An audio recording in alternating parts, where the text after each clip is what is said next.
Hello and welcome to Ashwini Tarkar's cookbook. Let's get started with today's recipe. Let's see how to make whole wheat chapatis today. We will need 1 cup whole wheat flour.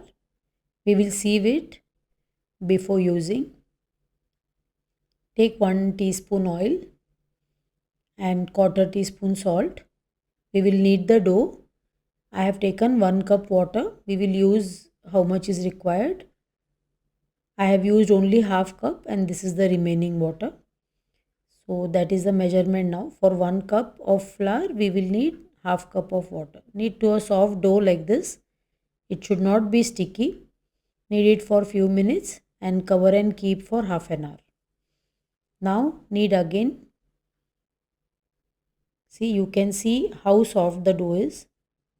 I am pulling it so that you know the texture of the dough. It should not be too sticky or too stiff. If it is too stiff, the chapatis will be very dry, and if it is too sticky, it will be shapeless and you will not be able to roll it. Make 4 balls of the dough, dip in dry wheat flour and roll again. Make into small dish shape. Now we will smear little oil on it. This looked little less, so I put more, and sprinkle dry flour and fold into a triangle shape. Make all like this and now roll into chapati. Make it into round or triangle shape. Just see that all the sides are rolled evenly and it is not thick on the side and thin in the center. Then it will not puff properly. Now heat a tawa or a griddle and place chapati on it.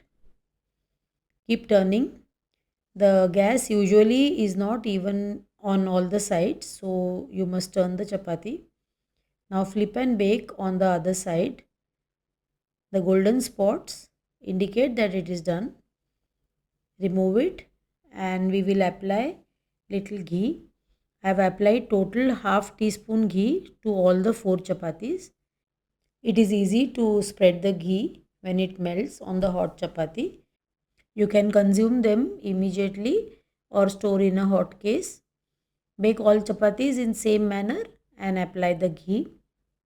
We will see now how the chapatis are layered. See the chapati, we will cut.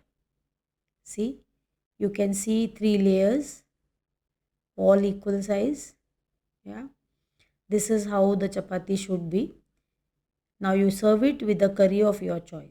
Thank you for watching. If you have liked my recipe, subscribe, like and share it with someone who loves cooking. See you in the next video.